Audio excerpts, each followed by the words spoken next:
Hello, this series of videos will demonstrate how to use the Replicator IP Solutions GNSS simulator. This is part 1. It will show how to run and modify default simulation. To start a simulation, switch on power on the back panel of the Replicator chassis. Then connect USB 3 cable to host computer. Connect GNSS receiver under the test to the RF output of the simulator. The simulator has N-type connector. Click on the shortcut of the Region Simulator Center software. To run a default simulation, just click on the Start button on the Region panel or push F9 key on a keyboard. Now, wait until the Region prepares the signals.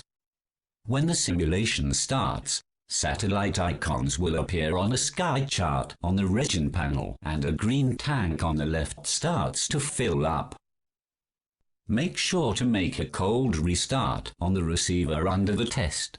Otherwise, the receiver may output incorrect position or even to fail track the signals. The software will generate all messages for the entire period of simulation in advance. This allows a user to edit broadcasted navigation data, if such editing is required.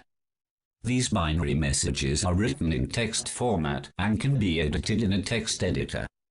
It may take longer time if GLONASS signals are simulated.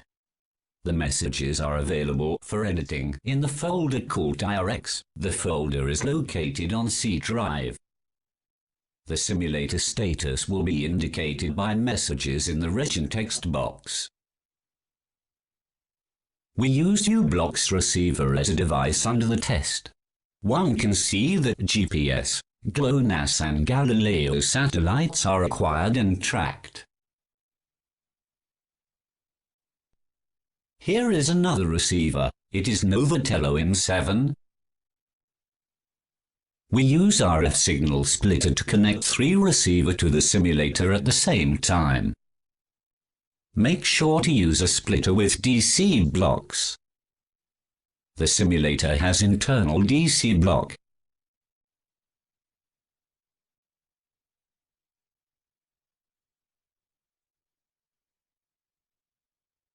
Both receivers shows position estimate very close to the simulated position. U-Blox software interface allows one to introduce user position and shows a scatter plot centered in the user position.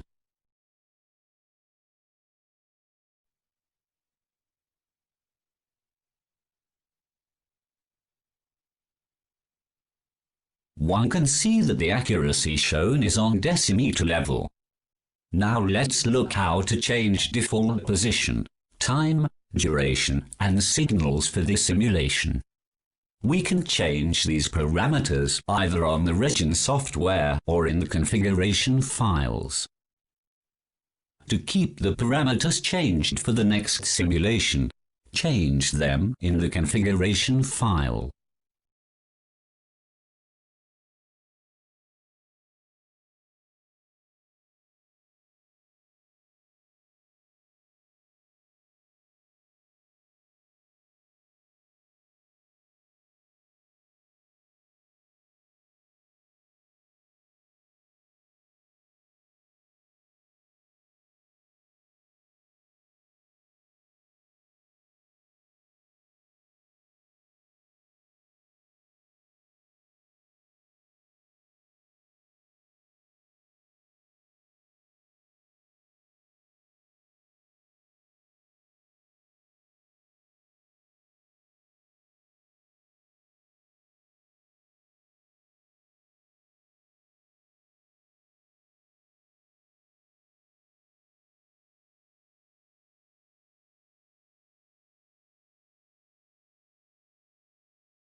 New position is within a meter of the simulated position. The red satellite icons are from the previous simulation, so one needs to close and open receiver software interface to get rid of them. Let's compare simulated and estimated position. Even altitude is estimated with meter accuracy. Usually altitude is estimated less accurately because of low dot factor. Our next video will be about multi-frequency simulation. Until next time, and thank you for watching.